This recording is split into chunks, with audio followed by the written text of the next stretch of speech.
ಎಲ್ಲರಿಗೂ ನಮಸ್ಕಾರ. ನಾನು ನಿರಂಜನ್ KH. ದ ಫೆಡರಲ್ ಕರ್ನಾಟಕದ ಪಾಡ್ಕಾಸ್ಟ್ ಕಾರ್ಯಕ್ರಮಕ್ಕೆ ಸ್ವಾಗತ. ಇನ್ನೇನು ಕೆಲವೇ ಕ್ಷಣಗಳಲ್ಲಿ ಆರಂಭವಾಗಲಿರುವ ಕೇಂದ್ರ ಬಜೆಟ್ನಲ್ಲಿ ಕರ್ನಾಟಕದ ಕೃಷಿ, ನೀರಾವರಿ ಹಾಗೂ ಕೈಗಾರಿಕಾ ಕ್ಷೇತ್ರಗಳಿಗೆ ಏನೆಲ್ಲ ಒಂದು ಅನುದಾನಗಳು ಸಿಗುತ್ತೆ ಅಥವಾ ಹೊಸ ಘೋಷಣೆಗಳಾಗುತ್ತೆ ಅನ್ನೋದ್ರ ಬಗ್ಗೆ ನಮ್ಮ ಸಹೋದ್ಯೋಗಿಗಳಾದಂಥ ಚಂದ್ರಪ್ಪ ಅವರು ನಮ್ಮ ಜೊತೆ ಇದ್ದಾರೆ. ಅವರು ಸವಿವರವಾದಂಥ ಒಂದು ಮಾಹಿತಿಯನ್ನು ಕೊಡ್ತಾರೆ. ಪಾಡ್ಕಾಸ್ಟ್ ಕಾರ್ಯಕ್ರಮಕ್ಕೆ ಸ್ವಾಗತ ಸರ್. ಈ ಒಂದು ಕೇಂದ್ರ ಬಜೆಟ್ನಲ್ಲಿ ನಮ್ಮ ಕರ್ನಾಟಕದ ಕೃಷಿಗೆ ಅಥವಾ ನೀರಾವರಿಗೆ ಮತ್ತು ಕೈಗಾರಿಕೆಗೆ ಏನೆಲ್ಲ ಅನುದಾನಗಳು ಸಿಗ್ಬೋದು ಅಥವಾ ಏನೆಲ್ಲ ಭರವಸೆಗಳು ಸಿಗ್ಬೋದು ಅಂತ ಸರ್? ಪ್ರತಿ ವರ್ಷದಂತೆ ಈ ವರ್ಷವೂ ಬಜೆಟ್ ಇನ್ನೇನು ಕೆಲವೇ ಕ್ಷಣಗಳಲ್ಲಿ ಆರಂಭ ಆಗುತ್ತೆ. ಒಂದೇನು ಅಂದರೆ ಕರ್ನಾಟಕದ ಮಟ್ಟಿಗೆ ಬಜೆಟ್ ಮೇಲೆ ದೊಡ್ಡ ಭರವಸೆಗಳನ್ನೇ ಇಟ್ಕೊಂಡಿದೆ. ಏಕೆಂದರೆ ಕೃಷಿ, ನೀರಾವರಿ, ಕೈಗಾರಿಕೆಗಳು ಇವೆಲ್ಲವೂ ಸುಮಾರಷ್ಟು ಹಳೆಯ ಯೋಜನೆಗಳಿರ್ಬೋದು, ಕೆಲವೊಂದು ನೆನೆಗುದಿಗೆ ಬಿದ್ದಿರೋ ಯೋಜನೆಗಳಿಗೆ ಈ ಬಾರಿ ಆದರೂ ಅನುದಾನ ಸಿಗುತ್ತಾ ಅನ್ನೋ ಒಂದು ಭರವಸೆಯಲ್ಲಿ ಕರ್ನಾಟಕ ಇದೆ. ಪ್ರಮುಖವಾಗಿ ನಾವು ನೀರಾವರಿಗೆ ಬಂದರೆ ಭದ್ರಾ ಮೇಲ್ದಂಡೆ ಯೋಜನೆ ತುಂಬ ಅದು 2020ರಲ್ಲಿ ಆರಂಭವಾದ ಯೋಜನೆ 26ನೇ ಸಾಲಿನಲ್ಲಿದ್ದೀವಿ. ಆದರೂ ಅದು ಮುಗಿದಿಲ್ಲ. ಯಾಕೆಂದರೆ ಒಂದಷ್ಟು ಅನುದಾನಗಳ ಕೊರತೆ ಇದೆ. ಹಾಗಾಗಿ ಈ ಯೋಜನೆಗೂ ಒಂದಷ್ಟು ಅನುದಾನ ಕೊಡಬಹುದು ಅನ್ನೋ ಒಂದು ನಿರೀಕ್ಷೆ ತುಂಬ ಇದೆ. ಅದೇ ರೀತಿ ನಮ್ಮ ಕೃಷಿ ಕ್ಷೇತ್ರಕ್ಕೆ ಬಂದರೆ ಈ PM ಕೃಷಿ ಸಮ್ಮಾನ್ ಯೋಜನೆ 2019ರಲ್ಲಿ ಬಂದಿದ್ದು. ಅವಾಗಿಂದ ಏನಂದರೆ ವಾರ್ಷಿಕವಾಗಿ 3 ಕಂತುಗಳಲ್ಲಿ ತಲಾ ಅಂದರೆ 2,000 ರೂಪಾಯಿ ರೈತರಿಗೆ ಕೊಡ್ತಾಯಿದ್ರು. ಅದನ್ನು ಹೆಚ್ಚಳ ಮಾಡಬೇಕು ಅಂತ. ಅಂದರೆ ಇತ್ತೀಚೆಗೆ ರಸಗೊಬ್ಬರಗಳು ಮತ್ತು ಕೃಷಿ ಉಪಕರಣಗಳ ಬೆಲೆಯಲ್ಲೇ ಹೆಚ್ಚಳ ಆಗಿದೆ. ಹಾಗಾಗಿ ಕನಿಷ್ಠ 10,000 ಹೆಚ್ಚಿಸಬೇಕು ಅನ್ನೋ ಒಂದು ಡಿಮ್ಯಾಂಡ್ ಇದೆ. ಅದು ರೈತ ಸಂಘಟನೆಗಳೆಲ್ಲ ಡಿಮ್ಯಾಂಡು ಕೊಟ್ಟಿದ್ದಾರೆ ಆಗಲೇ. ಹಾಗಾಗಿ ಅದು ಒಂದು ನಿರೀಕ್ಷೆ ಇದೆ. ಸಾಮಾನ್ಯವಾಗಿ ಅದು ಪರಿಷ್ಕರಣೆ ಆಗಬಹುದು ಅನ್ನೋದು. ಮತ್ತು ಏನಂತ ರೈತರಿಗೆ ಪ್ರಮುಖವಾಗಿ ಕೃಷಿ ಚಟುವಟಿಕೆಗಳು ಅಥವಾ ಬೆಳೆಗಳನ್ನು ಬೆಳೆಯೋದಕ್ಕೋಸ್ಕರ 5 ಲಕ್ಷದವರೆಗೆ ಬಡ್ಡಿರಹಿತ ಸಾಲ ಬೇಕು ಅನ್ನೋದು ಒಂದು ಒತ್ತಡ ಇದೆ. ಈಗ ಕರ್ನಾಟಕದಲ್ಲಿ ನಮಗೆ 3 ಲಕ್ಷದವರೆಗೂ ಆ ಥರ ವ್ಯವಸ್ಥೆ ಇದೆ. ಕೇಂದ್ರ ಸರ್ಕಾರದಿಂದ 5 ಲಕ್ಷದವರೆಗೂ ಸಹಾಯಧನ ಅಥವಾ ಸಾಲ ಯೋಜನೆ ಕೊಟ್ಟರೆ ತುಂಬ ರೈತರಿಗೆ ಅನುಕೂಲ ಆಗುತ್ತೆ. ಹಂಗಾಗಿ ಏಕೆಂದರೆ ಈ GDPಲಿ ರಾಷ್ಟ್ರೀಯ ನಿವ್ವಳ ಉತ್ಪನ್ನದಲ್ಲಿ ಏನಂದರೆ ಕೃಷಿಯ ಪಾತ್ರನೂ ಪ್ರಮುಖವಾಗಿದೆ. ಹಾಗಾಗಿ ರೈತರಿಗೆ ಆಸರೆ ಆಗಬೇಕು ಅನ್ನೋದು ಒಂದು ಆಶಾಭಾವನೆ. ಹಾಗಾಗಿ ಆ ಒತ್ತಾಯನ ಹಾಕಿದ್ದಾರೆ. ಈಗ ರೈತ ಸಂಘಟನೆಗಳು ಮತ್ತು ರೈತ ಮುಖಂಡರಲ್ಲೂ ಸರ್ಕಾರಕ್ಕೆ ಒಂದು ಬೇಡಿಕೆಗಳ ಪಟ್ಟಿಯನ್ನು ಕೊಟ್ಟಿದ್ದಾರೆ. ಅದರಲ್ಲಿ ಇದು ಒಂದು. ಮತ್ತು ಈಗ ಮಳೆ ಮತ್ತು ಬೇರೆ ಬೇರೆ ವಿಕೋಪದ ಪರಿಸ್ಥಿತಿಗಳಲ್ಲಿ NDRF ನಾರ್ಮ್ಸ್ ಏನಿಲ್ಲ, ಅದು ಸುಮಾರು ವರ್ಷಗಳಿಂದ ಪರಿಷ್ಕರಣೆ ಆಗಿಲ್ಲ. ಅಂದರೆ ಈಗ ಮೊದಲು ಒಂದಷ್ಟು ಪರಿಹಾರ ಏನು ಕೊಡ್ತಾರೋ ಅದು ತುಂಬ ಹಳೇದಿದೆ. ಹಾಗಾಗಿ ಅದನ್ನು ಪರಿಷ್ಕರಣೆ ಮಾಡಬೇಕು. ಆ NDRF ನಾರ್ಮ್ಸ್ನ ಪರಿಷ್ಕರಣೆ ಮಾಡಿದ್ರೆ ಹೆಚ್ಚಿನ ಪರಿಹಾರಗಳು ಸಿಗುತ್ತೆ. ಹಾಗಾಗಿ ಇದು ರೈತರಿಗೆ ಮತ್ತು ಜನಸಾಮಾನ್ಯರಿಗೂ ಅನುಕೂಲ ಆಗುತ್ತೆ ಅನ್ನೋದು ಒಂದು ನಿರೀಕ್ಷೆ. ಬಜೆಟ್ನಲ್ಲಿ ಘೋಷಣೆ ಆಗೋ ಸಾಧ್ಯತೆಗಳು ಇದ್ದಾವೆ. ಓಕೆ. ಈ ಒಂದು ಭದ್ರಾ ಮೇಲ್ದಂಡೆ ಯೋಜನೆಗೆ ಪ್ರಮುಖವಾಗಿ ರಾಷ್ಟ್ರೀಯ ಮಾನ್ಯತೆ ಬೇಕು ಅಂತ ರಾಜ್ಯ ಸರ್ಕಾರ ಈಗ ಆಲ್ರೆಡಿ ಹಲವು ಬಾರಿ ಕೇಂದ್ರ ಸರ್ಕಾರಕ್ಕೆ ಪತ್ರ ಕೂಡ ಬರೆದಿದೆ. ಅದನ್ನು ಸೇರಿಸ್ಕೊಳ್ಬೇಕು ಅಂತಲೂ ಹೇಳಿದೆ. ಇದಾಗಲಿಲ್ಲ ಅಂದರೆ ನಮ್ಮ ರಾಜ್ಯಕ್ಕೆ ಏನೆಲ್ಲ ಸಮಸ್ಯೆಗಳಾಗ್ತವೆ, ಅನಾನುಕೂಲ ಆಗ್ತವೆ ಅಂತ ಸರ್? ಅದು ಒಂದು ನೋಡಿ, ಭದ್ರಾ ಮೇಲ್ದಂಡೆ ಯೋಜನೆ ಸುಮಾರು ನಮ್ಮ ಚಿತ್ರದುರ್ಗ, ತುಮಕೂರು, ದಾವಣಗೆರೆ, ಚಿಕ್ಕಮಗಳೂರು ಈ ಬಯಲುಸೀಮೆ ಜಿಲ್ಲೆಗಳಿಗೆ ತುಂಬ ಅನುಕೂಲ ಆಗ್ತದೆ. ಸುಮಾರು 5 ಲಕ್ಷ ಹೆಕ್ಟೇರ್ಗೆ ಒಂದು ನೀರಾವರಿ ಸೌಲಭ್ಯ ಕಲ್ಪಿಸುವಂಥ ಒಂದು ಯೋಜನೆ 2020ರಲ್ಲಿ ಆರಂಭವಾದರೂ ಇನ್ನೂ ಅದು ಪೂರ್ಣ ಪ್ರಮಾಣದಲ್ಲಿ ಅದು ಕಾಮಗಾರಿ ಮುಕ್ತಾಯ ಆಗಿಲ್ಲ. ಇನ್ನು ಕುಂಠಿತ ಸಾಗ್ತಾನೆ ಇದೆ. ಬೇರೆ ಬೇರೆ ಕಾರಣಗಳಿರ್ಬೋದು. ಕೇಂದ್ರ ಸರ್ಕಾರದಿಂದ ಸರಿಯಾದ ರೀತಿಯಲ್ಲಿ ಅನುದಾನ ಸಿಗ್ತಾ ಇಲ್ಲ. ಮತ್ತು ಈ ಬರೀ ಯೋಜನೆಗೆ ಇಲ್ಲಿವರೆಗೂ ಕರ್ನಾಟಕ ಸರ್ಕಾರನೇ ತುಂಬ ಯಥೇಚ್ಛವಾಗಿ ಖರ್ಚು ಮಾಡ್ತಾ ಇದೆ. ಆದರೆ ಇಲ್ಲಿನ ರಾಜ್ಯ ಸರ್ಕಾರ ಕೊಡ್ತಿರೋ ಅನುದಾನ ಮತ್ತು ಅದರಿಂದ ಸಾಕಾಗ್ತಿಲ್ಲ. ಯೋಜನೆ ನಿಧಾನಕ್ಕೆ ನಡೀತಾ ಇದೆ. 2023-24ರಲ್ಲಿ ಇದೇ ನಮ್ಮ ವಿತ್ತ ಸಚಿವರಾದಂಥ ನಿರ್ಮಲಾ ಸೀತಾರಾಮನ್ ಅವರು 5,300 ಕೋಟಿ ಅನುದಾನ ಕೊಡ್ತೀವಿ ಅಂತ ಹೇಳಿದರು. ಆದರೆ ಅದು ಇಲ್ಲಿವರೆಗೂ ಬಿಡುಗಡೆ ಆಗಲೇ ಇಲ್ಲ. ಅದು ಕಾರಣಗಳು, ರಾಜಕೀಯ ಕಾರಣಗಳು ಬೇರೆ ಬೇರೆ ಇರಬಹುದು. ಬಟ್ ಏನಂದರೆ ಇದು ಒಂದು ಕಾರಣ. ಮತ್ತು ಇಲ್ಲಿ ಭದ್ರಾ ಮೇಲ್ದಂಡೆ ಯೋಜನೆಗೆ ರಾಷ್ಟ್ರೀಯ ಮಾನ್ಯತೆ ಅಥವಾ ರಾಷ್ಟ್ರೀಯ ಯೋಜನೆಯನ್ನಾಗಿ ಘೋಷಣೆ ಮಾಡಿದ್ರೆ ಸುಮಾರು 60%ಇಂದ 90%ವರೆಗೂ ಅನುದಾನವನ್ನು ಕೇಂದ್ರ ಸರ್ಕಾರ ಕೊಡಬೇಕಾಗುತ್ತೆ. ಆಗ ಬೇಗನೆ ಮುಗಿಯುತ್ತೆ, ಬೇಗ ಯೋಜನೆ ಕಂಪ್ಲೀಟ್ ಆಗ್ತದೆ. ಹಾಗಾಗಿ ಜನಕ್ಕೂ ಅನುಕೂಲ ಆಗುತ್ತೆ.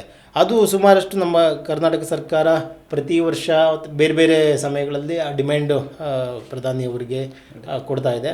ಬಟ್ ಇಲ್ಲಿವರೆಗೂ ಅದಾಗಿಲ್ಲ. ಈ ಬಜೆಟ್ನಲ್ಲಿ ರಾಷ್ಟ್ರೀಯ ಯೋಜನೆ ಅಂತ ಘೋಷಣೆ ಆದರೆ ಒಳ್ಳೆಯ ಅನುದಾನಗಳು ಸಿಗ್ತವೆ. ಯೋಜನೆ ನೀವು ಬೇಗ ಕಂಪ್ಲೀಟ್ ಆಗುತ್ತೆ. ಅದು ಓಕೆ. ರಾಷ್ಟ್ರೀಯ ಯೋಜನೆಗೆ ಪರಿಗಣಿಸಿದ್ರೆ ರೈತರ ವರ್ಗಕ್ಕೆ ಮತ್ತು ಬಯಲು ಸೀಮೆ ಪ್ರದೇಶಕ್ಕೆ ತುಂಬ ಅನುಕೂಲಗಳಾಗ್ತವೆ. ತುಂಬ ಜನಕ್ಕೆ ಸುಮಾರಷ್ಟು ಅಂದರೆ 360 ಮೇಲೆ ಮೇಲ್ಪಟ್ಟು ಕೆರೆಗಳಿಗೆ ನೀರು ಹರಿಸಬೇಕಾಗುತ್ತೆ, ನೀರು ತುಂಬಿಸ್ತಾರೆ. ಮತ್ತು ಅದು ಪರೋಕ್ಷವಾಗಿ ಮತ್ತು ಪ್ರತ್ಯಕ್ಷವಾಗಿ ಸುಮಾರಷ್ಟು ರೈತ ಕುಟುಂಬಗಳಿಗೆ ಅನುಕೂಲ ಆಗುತ್ತೆ. 5.5 ಲಕ್ಷ ಎಕರೆಗೆ ನೀರಾವರಿ ಸೌಲಭ್ಯ ಬಂದರೆ ಅದರ ಅಂದರೆ ನಮ್ಮ ಬೆಳೆಗಳು ಬೆಳೆಯುವ ಪ್ರಮಾಣ ಜಾಸ್ತಿ ಆಗುತ್ತೆ. ಹಿಂಗೆ ಇಂಡೈರೆಕ್ಟಾಗಿ ನಮ್ಮ GDPಗೂ ಅನುಕೂಲ ಆಗುತ್ತೆ. ಓಕೆ, ಇಡೀ ದೇಶದಲ್ಲೇ ನಮ್ಮ ರಾಜ್ಯ ತೆರಿಗೆ ಪಾವತಿ ಮಾಡೋದ್ರಲ್ಲಿ 2ನೇ ಸ್ಥಾನದಲ್ಲಿದೆ. ಆದರೆ ರಾಜ್ಯಕ್ಕೆ ವಾಪಸ್ ಮರಳಿ ಬರುವ ಅನುದಾನ ಅಥವಾ ತೆರಿಗೆಯಲ್ಲಿನ ಶೇಕಡಾವಾರು ಪ್ರಮಾಣ ತುಂಬ ಕಡಿಮೆ ಇದೆ. ಇದ್ರ ಬಗ್ಗೆ ಈ ತಾರತಮ್ಯ ಯಾಕೆ ಅಂತ ನೋಡಿ, ಇದು ತೆರಿಗೆ ವಿಚಾರದಲ್ಲಿ ಕೇಂದ್ರ ಮತ್ತು ರಾಜ್ಯ ಸರ್ಕಾರ ನಡುವೆ ಪದೇ ಸಂಘರ್ಷಗಳಾಗ್ತಾನೆ ಇದ್ದಾವೆ. ಯಾಕೆಂದರೆ ಇಡೀ ದೇಶಕ್ಕೆ ಕರ್ನಾಟಕ ತೆರಿಗೆ ಸಂಗ್ರಹದಲ್ಲಿ 2ನೇ ಸ್ಥಾನದಲ್ಲಿದೆ. GST ಇರ್ಬೋದು ಅಥವಾ ಬೇರೆ ಬೇರೆ ತೆರಿಗೆಗಳೆಲ್ಲನೂ IT ಟ್ಯಾಕ್ಸ್ ಇರ್ಬೋದು, ಇವೆಲ್ಲನೂ 2ನೇ ಸ್ಥಾನದಲ್ಲಿ ಇದ್ರೂ ಈಗ ನಾವು ₹1 ಕೊಟ್ಟರೆ ಆದರೆ ನಮಗೆ ನಮ್ಗೆ ಹಂಚಿಕೆ ಆಗ್ತಿರೋದು ಬರೀ 13 ಪೈಸೆ ಕರ್ನಾಟಕಕ್ಕೆ. ಅಂದರೆ ಅದು ಕಡಿಮೆ ಸಂಗ್ರಹ. ಈಗ ಉತ್ತರ ಪ್ರದೇಶ ಅವೆಲ್ಲ 4-5ನೇ ಸ್ಥಾನದಲ್ಲಿದ್ದಾವೆ ಅಂದರೆ ತೆರಿಗೆ ಸಂಗ್ರಹದಲ್ಲಿ. ಅವಕ್ಕೆ ಬಹುಪಾಲು ನಮ್ಮ ರಾಜ್ಯದಲ್ಲಿ ಸಂಗ್ರಹ ಆಗೋ ತೆರಿಗೆ ಎಲ್ಲ ಆ ರಾಜ್ಯಗಳಿಗೆ, ಅಂದರೆ ಅಲ್ಲಿ ಪ್ರಾದೇಶಿಕತೆ ಅಭಿವೃದ್ಧಿ ಈ ಒಂದು ಮಾನದಂಡಗಳನ್ನು ಪರಿಗಣಿಸ್ತಾರೆ. ಅದು ಏನೇ ಆಗಲಿ 2ನೇ ಸ್ಥಾನದಲ್ಲಿರೋ ಕರ್ನಾಟಕಕ್ಕೆ ಕನಿಷ್ಠ ಒಂದು ಅರ್ಧ 50% ಆದ್ರೂ ರಿಟರ್ನ್ಸ್ ಬರಬೇಕು ಅನ್ನೋದು ಒಂದು ಡಿಮ್ಯಾಂಡು. ಆದರೂ ಇದೇ ಕಾರಣಕ್ಕೆ ಒಂದಷ್ಟು ರಾಜಕೀಯ ಸಂಘರ್ಷಗಳು ನಡೀತಾ ಇರ್ತವೆ. ಈ CM ಸಿದ್ದರಾಮಯ್ಯ ಅವರು ಪದೇ ಪ್ರಧಾನಿಗೂ ಪತ್ರ ಬರೀತಾ ಇರ್ತಾರೆ. ಆದರೂ ಇದು ಯಾವುದೂ ಆಗಿಲ್ಲ. ಮತ್ತು ಇನ್ನೊಂದೇನಾಯಿತು ಅಂದರೆ 15ನೇ ಹಣಕಾಸು ಆಯೋಗದಲ್ಲಿ ಒಂದಷ್ಟು ವಿಶೇಷ ಅನುದಾನವನ್ನು ಕೊಡಬೇಕು ಅಂತ ಶಿಫಾರಸ್ಸಾಗಿತ್ತು. ಆದರೂ ಕೇಂದ್ರ ಸರ್ಕಾರ ಸುಮಾರು ಒಂದು 6,000 ಕೋಟಿ ಅಥವಾ 7,000 ಕೋಟಿ ವಿಶೇಷ ಅನುದಾನಗಳನ್ನು ಬಿಡುಗಡೆ ಮಾಡಲೇ ಇಲ್ಲ. ಇದು ಒಂದು ರೀತಿಯ ತಾರತಮ್ಯ. GST ಸಂಗ್ರಹದಲ್ಲಿ ಸರಿಯಾದ ಪಾಲು ಬರ್ತಾ ಇಲ್ಲ. ಗ್ರ್ಯಾಂಟ್ಸಲ್ಲಿ ಸೆಂಟ್ರಲ್ ಗ್ರ್ಯಾಂಟ್ಸಲ್ಲಿ ಸರಿಯಾದ ಒಂದು ಅನುದಾನಗಳು ಘೋಷಣೆ ಆಗ್ತಾ ಇಲ್ಲ. ಕೆಲವೊಂದು ಸೆಂಟ್ರಲ್ ಸ್ಪಾನ್ಸರ್ ಸ್ಕೀಮ್ಸ್ ಏನಿದಾವೋ ಅದರಲ್ಲಿ ರಾಜ್ಯದ ಪ್ರಮಾಣವನ್ನು ಹೆಚ್ಚಳ ಮಾಡ್ತಾ ಇದ್ದಾರೆ. ಅಂದರೆ ಈಗ ರೀಸೆಂಟಾಗಿ VBG ರಾಮ್ಜಿ ಯೋಜನೆಯಲ್ಲಿ ಮೊದಲೆಲ್ಲ 90-10 ಆ ರೀತಿ ಅನುಪಾತ ಇತ್ತು. ಈಗ 60-40 ಮಾಡಿರೋದ್ರಿಂದ ಕರ್ನಾಟಕಕ್ಕೆ ತುಂಬ ಹೊರೆ, ಅದು ಆರ್ಥಿಕವಾಗಿ ತುಂಬ ಹೊರೆ ಆಗುವಂಥದ್ದು. ಹೀಗಾಗಿ ಇಲ್ಲಿ ನಾವೇನು ಅಂದರೆ ಆ ಯೋಜನೆಗೆ ಹೆಚ್ಚು ಆರ್ಥಿಕ ಹಣಕಾಸು ಒದಗಿಸಿದ್ರೆ ಬೇರೆ ಯೋಜನೆ ಕಲ್ಯಾಣ ಯೋಜನೆಗಳು ಏನಿರ್ತವೋ ಅವಕ್ಕೆಲ್ಲನೂ ಹಿನ್ನಡೆ ಆಗ್ತದೆ. ಹಾಗಾಗಿ ಕ್ರಮೇಣ ಅದು ಅಭಿವೃದ್ಧಿಗೆ ಮಾರಕ ಆಗುತ್ತೆ. ಹೀಗೆ ಪ್ರತಿ ವರ್ಷವೂ ಈ ತೆರಿಗೆ ವಿಚಾರ ಪ್ರತಿ ಸರಿ ಮುನ್ನೆಲೆಗೆ ಬಂದಾಗಿಲ್ಲನೂ ದೊಡ್ಡ ಚರ್ಚೆಗಳಾಗ್ತವೆ ಮತ್ತು ಟೀಕೆ ಟಿಪ್ಪಣಿಗಳೆಲ್ಲ ಆಗ್ತವೆ. ಆದರೂ ಕೊಟ್ಟಿಲ್ಲ ಇಲ್ಲಿವರೆಗೂ. ಈ ಬಾರಿ ಏನಾದ್ರೂ ಬಜೆಟ್ನಲ್ಲಿ ಏನಾದರೂ ಅನುದಾನ, ವಿಶೇಷ ಅನುದಾನ ಅಥವಾ ಹೆಚ್ಚುವರಿ ಅನುದಾನ ಘೋಷಣೆ ಆಗೋ ಸಾಧ್ಯತೆಗಳಿದ್ದಾವೆ. ಇದ್ರೂ ಇರ್ಬೋದು, ಇಲ್ಲದೇನೂ ಇರ್ಬೋದು. ಆ ರೀತಿ ಅದೇ ರೀತಿಯಾಗಿ ನಮ್ಮ ರಾಜ್ಯಕ್ಕೆ ಬಂದರೆ ಕೇವಲ ಬೃಹತ್ ಕೈಗಾರಿಕೆಗಳಿಗೆ ಮಾತ್ರ ಅನುಕೂಲ ಆಗ್ತಾ ಇದೆ ಮತ್ತು ಅನುದಾನಗಳು ಕೊಡ್ತಾ ಇದ್ದಾರೆ, ಪ್ರೋತ್ಸಾಹ ಕೊಡ್ತಾ ಇದ್ದಾರೆ ಅಂತ ಒಂದು ಮಾತಿದೆ. ಆದರೆ ಸಣ್ಣ ಕೈಗಾರಿಕೆಗಳಿಗೆ ಇದು ಯಾವುದೂ ಕೂಡ ಸಿಗ್ತಾ ಇಲ್ಲ ಅನ್ನೋದು. ಆದರೆ ಈ ಹಿಂದಿನ ಬಜೆಟ್ನಲ್ಲಿ ಸಣ್ಣ ಕೈಗಾರಿಕೆಗಳಿಗೆ ಏನಾದರೂ ಪ್ರೋತ್ಸಾಹ ಸಿಗುತ್ತಾ, ಅನುದಾನ ಸಿಗುತ್ತಾ ಅಂತ? ಅಲ್ಲ, ಹೌದು, ಸಣ್ಣ ಕೈಗಾರಿಕೆಗಳು ತುಂಬ ಯಥೇಚ್ಛವಾಗಿದ್ದಾವೆ. ಏಕೆಂದರೆ ನಮ್ಮ ಆದಾಯ ಸಂಗ್ರಹ ಆಗ್ತಿರೋದು ಮತ್ತು ಬೇರೆ ಬೇರೆ ಸುಂಕಗಳೆಲ್ಲನೂ ಸಂಗ್ರಹ ಆಗ್ತಿದ್ದಾವೆ. ಅಂದರೆ ಸಣ್ಣ ಕೈಗಾರಿಕೆಗಳಿಂದಲೇ ಆಗ್ತಾ ಇದ್ದಾವೆ. ಮತ್ತು ಪರೋಕ್ಷವಾಗಿ ನಮಗೆ ಉದ್ಯೋಗ ಅದನ್ನು ಅನುಕೂಲ ಮಾಡಿಕೊಡ್ತಾ ಇದೆ. ಸಮಸ್ಯೆ ಏನಿದೆ ಅಂದರೆ GST ಸ್ಲ್ಯಾಬ್ಸ್ನ ವೇರಿಯೇಷನ್ ಆದಾಗಿಂದನೂ ಈ ಸಣ್ಣ ಕೈಗಾರಿಕೆಗಳಿಗೆ ತುಂಬ ಸಮಸ್ಯೆ ಆಗ್ತಿದೆ. ಮತ್ತು ಇತ್ತೀಚೆಗೆ ಕೇಂದ್ರ ಸರ್ಕಾರ 2 ಸ್ಕೀಮ್ಸ್ ಇರ್ತದೆ ನಿಮಗೆ. Credit linked capital subsidy scheme ಅಂತ ಒಂದು, ಮತ್ತು ಇಂಡಸ್ಟ್ರಿಯಲ್ ಇನ್ಫ್ರಾಸ್ಟ್ರಕ್ಚರ್ ಅಪ್ಗ್ರೇಡೇಷನ್ ಸ್ಕೀಮ್ ಅಂತ. ಈ 2 ಸ್ಕೀಮ್ಸು ಮೊದಲು ಇತ್ತು.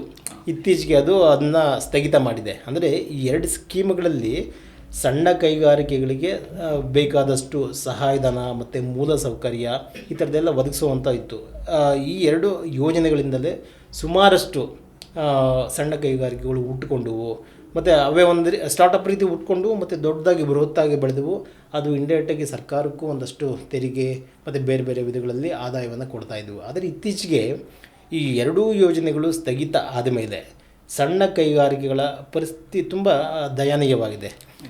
ಇತ್ತೀಚೆಗೆ ನಾವು GST ಹೆಚ್ಚಳದಿಂದ ನಮಗೆ ಪ್ರಿಂಟಿಂಗ್ ಪ್ರೆಸ್ಸು ಪಬ್ಲಿಷರ್ಸ್ ಇವ್ರ ಮೇಲೆ ತುಂಬ ಮಾರಕ ಆಗಿದೆ. ಅದು ಸುಮಾರು ನಮ್ಮ ಕರ್ನಾಟಕದಲ್ಲೇ 15,000 ಪ್ರಿಂಟಿಂಗ್ ಪ್ರೆಸ್ ಇದ್ದಾವೆ. ಅದು 1-2 ಲಕ್ಷ ಜನಕ್ಕೆ ಉದ್ಯೋಗ ಕೊಟ್ಟಿದೆ. ನೇರವಾಗಿ ಮತ್ತು ಪರೋಕ್ಷವಾಗಿ ಸುಮಾರು 1 ಕೋಟಿ ಜನರಿಗೆ ಉದ್ಯೋಗ ಅವಕಾಶಗಳು ಈ ಥರ ಸಿಗ್ತಾ ಇದ್ದಾವೆ. ಅಂದರೆ ಅದರಿಂದ ಬದುಕು ಕಟ್ಕೊಂಡಿದ್ದಾರೆ. ಈಗ GST ಸ್ಲ್ಯಾಬ್ಸು ಯಾವಾಗ ವೇರಿಯೇಷನ್ ಆಯಿತು, ಸುಮಾರಷ್ಟು ಈ ಥರ ಮುದ್ರಣ ವಲಯಗಳಿಗೆ ಒಂದಷ್ಟು ಕ್ರಮೇಣವಾಗಿ ಇಳಿಮುಖ ಆಗ್ತಾ ಇದೆ ಆ ಸಂಖ್ಯೆ. ನಾವೊಂದು ಅಂಕಿಅಂಶ ನೋಡಬೇಕು ಅಂದರೆ 2024-25ರಲ್ಲಿ ಇಡೀ ದೇಶದಲ್ಲಿ 35,567 ಸಣ್ಣ, ಸೂಕ್ಷ್ಮ ಮತ್ತು ಮಧ್ಯಮ ಗಾತ್ರದ ಉದ್ಯಮಗಳು ತಮ್ಮ ನೋಂದಣಿಯನ್ನು ರದ್ದು ಮಾಡಿಕೊಂಡಿದ್ದಾವೆ. ಮತ್ತು ಇದರಲ್ಲಿ ಅತಿ ಹೆಚ್ಚು ಯಾವುದು ಅಂದರೆ ಮಹಾರಾಷ್ಟ್ರದಲ್ಲಿ 8,472 ಉದ್ಯಮಗಳು ನೋಂದಣಿ ಅಂದರೆ ಕ್ಯಾನ್ಸಲ್ ಮಾಡಿಕೊಂಡ್ರೆ, ತಮಿಳುನಾಡಲ್ಲಿ 4,412 ಉದ್ಯಮಗಳು ನೋಂದಣಿ ರದ್ದು ಮಾಡಿಕೊಂಡಿದ್ದಾವೆ. 3ನೇ ಸ್ಥಾನದಲ್ಲಿ ರಾಜಸ್ಥಾನ ಇದೆ. ಅಲ್ಲಿ 3,148 ಉದ್ಯಮಗಳು ತಮ್ಮ ನೋಂದಣಿಯನ್ನು ರದ್ದು ಮಾಡ್ಕೊಂಡು ಪೋರ್ಟಲ್ ಅಂದರೆ ಉದ್ಯಮ ಪೋರ್ಟಲ್ ಅಂತಿದೆ, ಅಲ್ಲಿ ರಿಜಿಸ್ಟ್ರೇಷನ್ ಕ್ಯಾನ್ಸಲ್ ಮಾಡ್ಕೊಂಡಿದ್ದಾವೆ. ಕರ್ನಾಟಕದ ಪಾಲು ಇಲ್ಲಿ 2,010 ಉದ್ಯಮಗಳು ತಮ್ಮ ನೋಂದಣಿಯನ್ನು ರದ್ದು ಮಾಡ್ಕೊಂಡಿದ್ದಾವೆ. ಅಂದರೆ ಇಲ್ಲಿ ಪ್ರತಿ ವರ್ಷವೂ ಇದು 2024-25 ಸಾಲಿನ ಅಂಕಿಅಂಶ. ಹೀಗೆ ಪ್ರತಿ ವರ್ಷವೂ ಗ್ರಾಜ್ಯುವಲ್ಲಾಗಿ ಕಡಿಮೆ ಆಗ್ತಾನೇ ಇದೆ. ಅಂದರೆ ಸಣ್ಣ ಉದ್ಯಮಗಳು ಅಂದರೆ ಬಂಡವಾಳ ಸಮಸ್ಯೆ, ಮೂಲಸೌಕರ್ಯ ಸಮಸ್ಯೆ, ಈ ಥರದ್ದೆಲ್ಲ ಒಂದಷ್ಟು ಬೇರೆ ಬೇರೆ ಅನುಮತಿಗಳು, ಬೇರೆ ಬೇರೆ ಅಪ್ರೂವಲ್ಸ್ ಇದ್ದಾವೆ. ಸರ್ಕಾರದಲ್ಲಿ ಒಂದು ಅನುಮತಿ ತಗೋಬೇಕು ಅಂದರೆ ಸುಮಾರಷ್ಟು ಪರದಾಡುವಂಥ ಸ್ಥಿತಿಗಳಿದ್ದಾವೆ. ಹಾಗಾಗಿ ಇವೆಲ್ಲ ಒತ್ತಡಗಳಿಂದ ಮತ್ತು ಸಂಕಷ್ಟಗಳಿಂದ ಸಣ್ಣ ಕೈಗಾರಿಕೆಗಳು ನಿಧಾನವಾಗಿ ಒಂದೊಂದೇ ಕಡಿಮೆ ಆಗ್ತಾ ಇದ್ದಾವೆ. ಓಕೆ, ಸಣ್ಣ ಕೈಗಾರಿಕೆಗಳಿಗೆ ಈ ಒಂದು ಬಜೆಟ್ನಲ್ಲಿ ಸಿಡ್ಬಿ ಬ್ಯಾಂಕ್ನ ಮುಖಾಂತರ ಒಂದಷ್ಟು ಭರವಸೆಗಳು ಅಥವಾ ಒಂದಷ್ಟು ಬಂಪರ್ ಘೋಷಣೆಗಳು ಆಗ್ಬೋದು ಅನ್ನೋದು ಆದರೆ ಒಳ್ಳೆಯದು ಅನ್ನೋದು ನಿಮ್ಮ ಒಂದು ತಾತ್ಪರ್ಯ. ಹೌದು, ಈ 2 ಯೋಜನೆಗಳನ್ನು ಈಗ ಇಂಡಸ್ಟ್ರಿಯಲ್ ಸಣ್ಣ ಕೈಗಾರಿಕೆಗಳ ಬಹುಮುಖ್ಯ ಒತ್ತಾಯ ಇರೋದೇ ಈ 2 ಯೋಜನೆಗಳನ್ನು ಮರುಜಾರಿ ಮಾಡಬೇಕು ಅಂತ. ಅಂದರೆ ಮರುಜಾರಿ ಮಾಡಿದ್ರೆ ಈಗ ಮೂಲಸೌಕರ್ಯ, ಒಳ್ಳೆಯ ಮೂಲಸೌಕರ್ಯ ಸಿಗುತ್ತೆ. ಮೂಲಸೌಕರ್ಯ ಸಿಕ್ಕಿದ್ರೆ ಆಟೋಮೆಟಿಕ್ಕಾಗಿ ನಾವು ಇಂಡಸ್ಟ್ರೀಸ್ ಬರ್ತವೆ.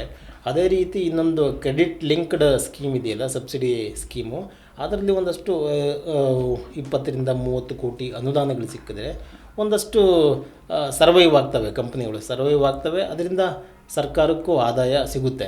ಹಾಗಾಗಿ 2 ಯೋಜನೆಗಳನ್ನು ಮರುಜಾರಿ ಮಾಡಬೇಕು ಅನ್ನೋದು ಉದ್ಯಮದಾರರ ಒಂದು ಅಭಿಪ್ರಾಯ. ಓಕೆ ವೀಕ್ಷಕರೇ, ಇದಿಷ್ಟು ರಾಜ್ಯದಲ್ಲಿನ ಕೃಷಿ, ಕೈಗಾರಿಕೆ ಹಾಗೂ ಪ್ರಮುಖವಾಗಿ ಒಂದು ನೀರಾವರಿ ಯೋಜನೆಗಳ ಕುರಿತಾದಂಥ ಒಂದು ಮಾಹಿತಿಯನ್ನು ನಮ್ಮ ಸಹೋದ್ಯೋಗಿಗಳು ನಿಮಗೆ ತಿಳಿಸ್ಕೊಟ್ಟಿದ್ದಾರೆ.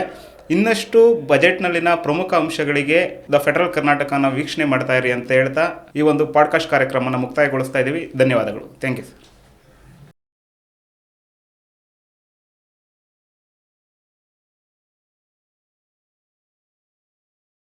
ಹೆಚ್ಚಿನ ಸುದ್ದಿ ಅಪ್ಡೇಟ್ಗೆ ಈಗಲೇ ದ ಫೆಡರಲ್ ಕರ್ನಾಟಕ ಯೂಟ್ಯೂಬ್ ಪೇಜನ್ನು ಸಬ್ಸ್ಕ್ರೈಬ್ ಮಾಡಿ.